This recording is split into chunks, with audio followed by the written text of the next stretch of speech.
on, guys? What is going on, 27 Squad? Welcome back into another video. Today, I wanted to look into a video from Pickaside Podcast. I like these guys. You see their clips going viral all over TikTok. They do a lot of mainstream NFL.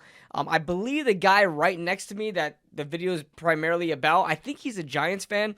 So, we'll go into this reaction here. Apparently, he says that Russell Wilson never got a chance. He doesn't like that. You can see the title. Drew goes off on the Giants for benching Russell Wilson. Apparently, he didn't agree with that, which is a minority opinion, to be honest with you. So, just very, very interesting. So, before we get into it, a word from our sponsor, Sleeper. Huge shout out to Sleeper for sponsoring this video and being the official sponsor of this channel for the season. Join over 6 million users since 2023 on the #1 sports app in the world. Your one-stop shop for sports news, live game scores and stats, fantasy football, and of course, pick contests. Predict the hottest football stats like passing yards, touchdowns, and interceptions to cash in on your daily fantasy football skills. Right now, use promo code 27SQUAD and Sleeper will match your first deposit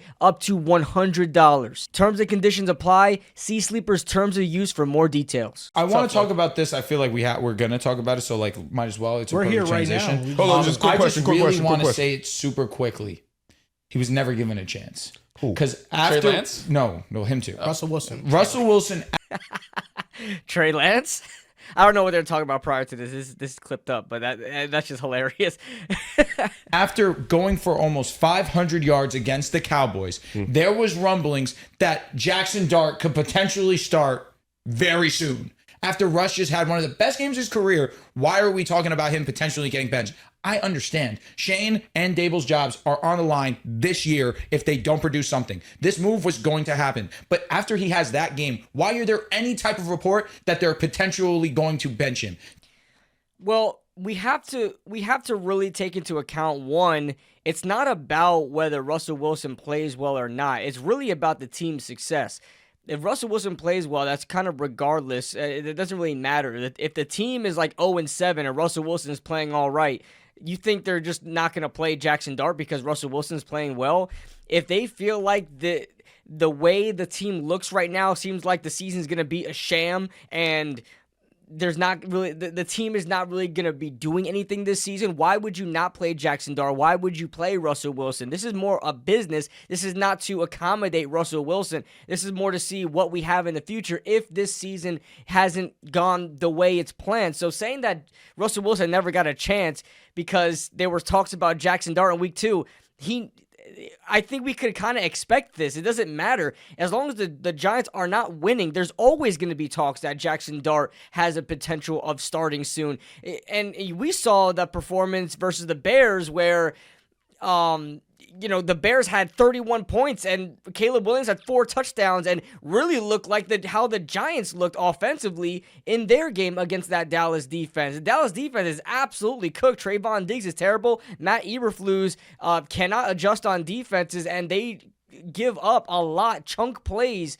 They're looking like one of the worst defense in football right now. So Russell Wilson, that game is kind of skewed because of that, but it doesn't matter. He threw for 450 yards, but look at the previous 2 performances against Kansas City and Washington. Like, they were not good. He had a lot of bad errant throws in both of those games where you're like, bro, what are you doing? Like, I would expect that from a rookie quarterback. So he's just chucking it up there and just having fun with it. If that's the case, I'm going to put my rookie out there and see what he has instead, because I'm not going to put a veteran out there who's a former Super Bowl champion who we have a lot of respect for and have him playing like that out there and not play our rookie. So to say that he didn't get a chance doesn't really make a lot of sense. He got a chance. The team is 0-3. He threw for 160 yards in the previous 2 games, 168 against Washington and 160 or something like that versus the Kansas City Chiefs. It wasn't good, all right? The 450, he doesn't get a longer leash because he threw for 450 against the terrible Dallas defense. To me, that kind of made no sense.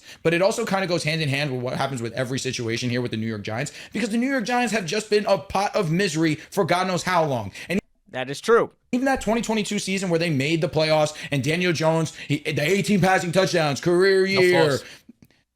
It was 15. You see it was 18 passing. He looks like one of the best quarterbacks. 22 total. I was total. right. It was 15 passing touchdowns. Maybe 2022? you're right. Floss. He looks like one of the best quarterbacks. It was 15 passing touchdowns. But Joel, so perfectly said, because Saquon leaves. He has one of the best seasons we've ever seen from a running back. Now Daniel Jones leaves. The Colts are 3-0, and he looks like one of the best quarterback stories this season. Yeah. You go and you take it even further than that. You have a generational talent in Odell Beckham Jr., and even still with that, there was nothing that you could go ahead and produce with that. It's just something that's going. Don't forget Eric Flowers. Don't forget there were other players who were terrible with the Giants that had better careers elsewhere. Evan Ingram, Eric Flowers, two players that when Giants fans hear their names, they cry. They want to cry. But they've had better careers outside of the Giants, which is crazy. On with the New York Giants. You leave that team, you leave that situation, you find more success after. Because even Odell went to the Rams, and it's tragic that he got hurt, he looked like he was on his way to Super Bowl MVP. It's just something about the New York Giants right now that is just a pot of misery. I'm trying to see where this relays back to Russell Wilson and Jaxson Dart starting. And I pray that it is a different time for Jaxson Dart. I hope he comes in, bless you. He comes in, and he's the answer for the Giants. And Dable and Shane look like geniuses. But also, I didn't even mention Xavier McKinney, who goes and leaves, and for the first 10 weeks last season, we're talking about him being a DPOY candidate. Everything about the Giants in the last 10 years, it seems, has just gone wrong because people criticize you criticize Daniel Jones at pick 6 at the time. You criticize Saquon Barkley, who's one of the best running back prospects that we've seen in decades, at pick number 2 because, but there's Josh Allen, there's Lamar. It's your franchise who just makes poor decisions, who refuse to put an offensive line in front of their franchise quarterback in Eli and Daniel Jones. Now, Daniel Jones goes to a pretty solid foundation in Indianapolis, and now he's playing good football. He didn't ask you for the world. He didn't. Okay, I'm going to kind of just get away from the Daniel Jones talk. I've talked about Daniel Jones ad nauseum. I'm happy to see him succeed. This video is not about him. But to his point about the Giants being a terribly run organization, that is absolutely true. And you know what would have been a terribly bad decision? To continue to let Russell Wilson play.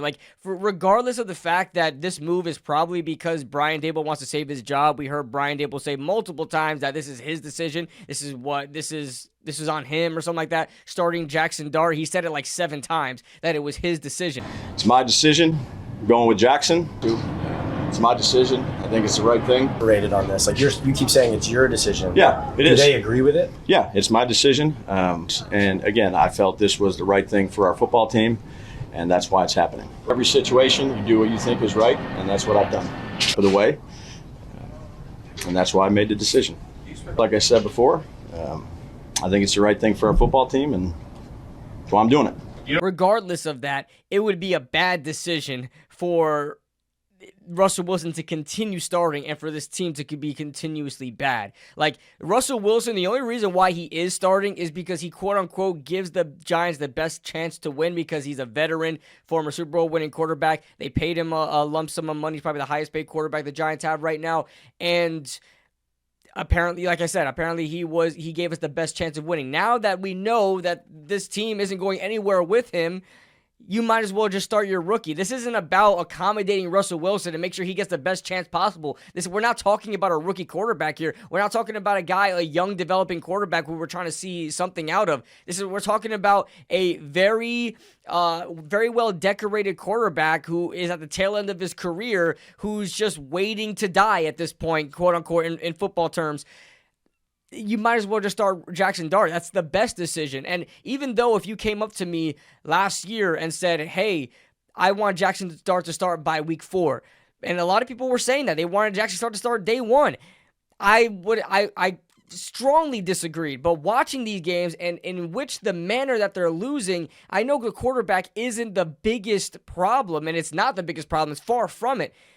But if you're going to be losing games, you might as well see what you get in Jaxson Dart. I know the best case scenario is for this guy to learn, but he's not learning much when he's watching this team getting pounded every single week. There's not much to learn there. You're only learning what not to do. There's not a lot of success going around, even at the quarterback position. He may have learned something from the Dallas game. Just split the safeties in a cover 2. That's pretty much what he learned in that Dallas game. So, I mean, that's all Russell Wilson did and got success out of it. But like I said, best case scenario, you don't want Jaxson Dart to start, but if Jaxson Dart is a franchise quarterback, he should be fine. This isn't a terrible roster.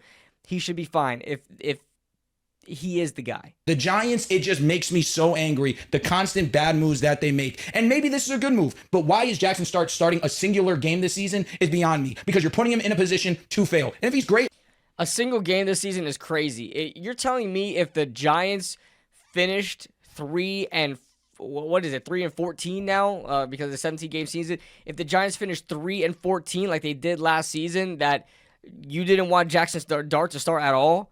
Like Russell Wilson or Jameis Winston start all the way and lead this team for 3 wins and not see Jaxson Dart at all? That's stupid. And that means you really think Jaxson Dart is not good. Yeah, I mean, like I said, I had the same tune. I didn't want Jaxson Dart to start this year, but that's only if the team was playing well.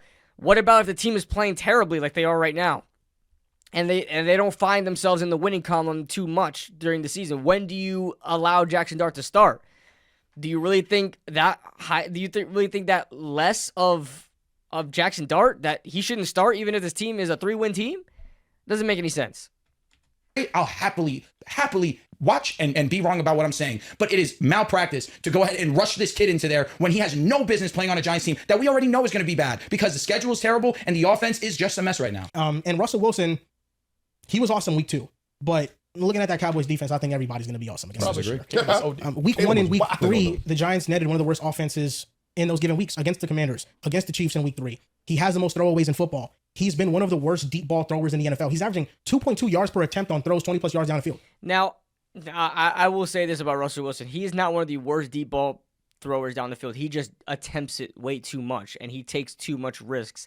But Russell Wilson can hit a deep ball better than a lot of quarterbacks, even at 36 years old to this day. If you watch that Dallas game, a lot of his throws were very low percentage potential throws, where it's like not a lot of quarterbacks are making those throws, like the 4th and 4 to Wandale in the end zone, that fourth quarter, 33 seconds left in the game, Malik Neighbors touchdown. Not a lot of quarterbacks are making that throw. He just attempts it way too much, and he just chucks the ball up in the air, and he trusts his receivers a little too much.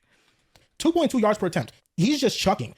Against the Chiefs, how many ill-advised throws did he throw down the field that got intercepted? I counted 2 that he got intercepted on. Drops. Because, he just decided to throw it into coverage.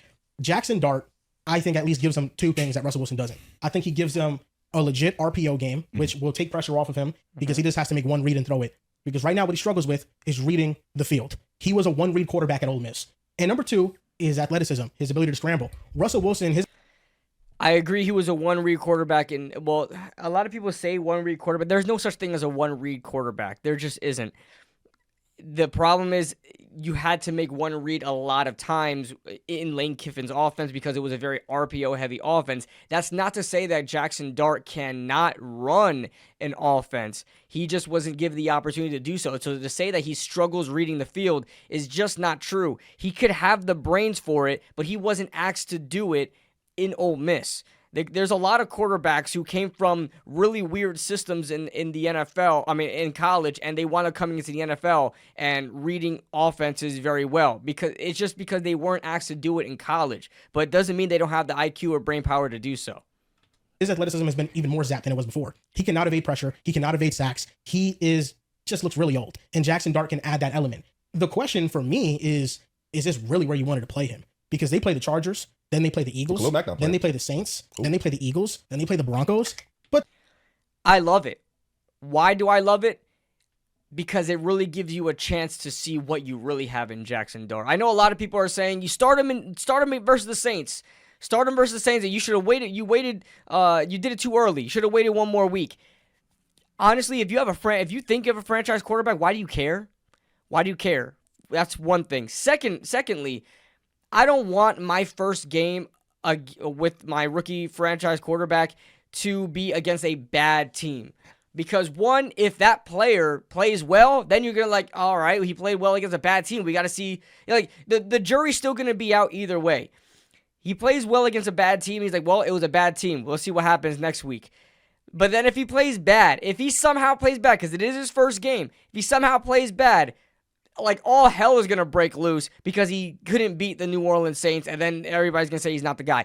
I'd rather let him play against the Chargers where he's going to be doing his thing. If he loses, he lost to a 3-0 Chargers team that is a legitimate playoff contender. Then you get to see what he has against the Saints. And he will already have his feet wet from that Chargers game going into the Saints game. So I don't mind them starting him against a real contender in the LA Chargers. We've seen throughout camp and the preseason, Brian Daboll has been doing things to test Jaxson Dart as a franchise quarterback and how we can pick up on things. This would be a really good test, and I definitely think it's not something that was convenient, just randomly happened where, they're like, all right, Jaxson, you're starting now. I think this was something that was preconceived, and they said, hey, this is a good challenge versus the Chargers, so let's see what we have in our rookie. But I don't really have an issue with that. Our schedule is terrible. It gets better towards the later of the season, but do you really want to wait till the back fourth of your schedule to start Jaxson Dart because you're scared of the other teams? It's not a good mindset to have. But then I'm looking at the Giants schedule and I say there's no good place to start. They play the Saints the week after the Chargers. I probably would have waited one more week, but yeah, later in the season they're going to play the Niners, they play the Packers, they play the Lions. The Commanders' defenses look good. They play a really tough stretch of teams. So I think maybe they should have waited. Maybe it would have been better for Jaxson Dart's long-term development. Maybe he's not the most ready now, but I think Brian Daboll is in job-saving mode, so he needs to rush a decision. He doesn't have the luxury of waiting a year because he might not be there. So he's doing this to save his job, and that is an argument for organizational incompetence to where they're putting a player in there when he's not ready because the coach has to save their job. But if the organization was better ran, then maybe he doesn't feel that type of pressure. For sure. But number two, it's also the fact that if Jaxson Dart is good, he's going to be good, whether you play him now or a year from now. Yep. And this is his opportunity to show you what he has. Because if you wait a year and next year you play him and then he doesn't look good, you just wasted a year. So great point. Fantastic point. This is a all right, that is it. That covers everything in the video. Bottom line, it's fine. I'm okay with Jaxson Dart starting. I don't think Russell Wilson didn't get a chance. I think he got enough of an opportunity to kind of see what he can do as a Giants quarterback. But it's the team is 0-3. The team is 0-3. When's the line? Do you say, hey, Russell, we're not going anywhere this season. We got to put in Jaxson Dart to see what we have in our future. I'd rather do it sooner than later, especially if you know already that the team is not going anywhere. So that being said, I'm sorry if I was looking over to the side a lot. I'm watching Thursday Night Football here, and I put in a pick contest on Sleeper to have Kenneth Walker score an anytime touchdown. Everything else is gonna hit. Kenneth Walker to score an anytime touchdown, and they gave Zach Charbonnet the ball. Why? My goodness. So whatever. Let's see if he winds up scoring later on in the game. But I'm heated right now, man. But whatever. That being said, leave your thoughts in the comment section below. See you guys in the next video. Woo!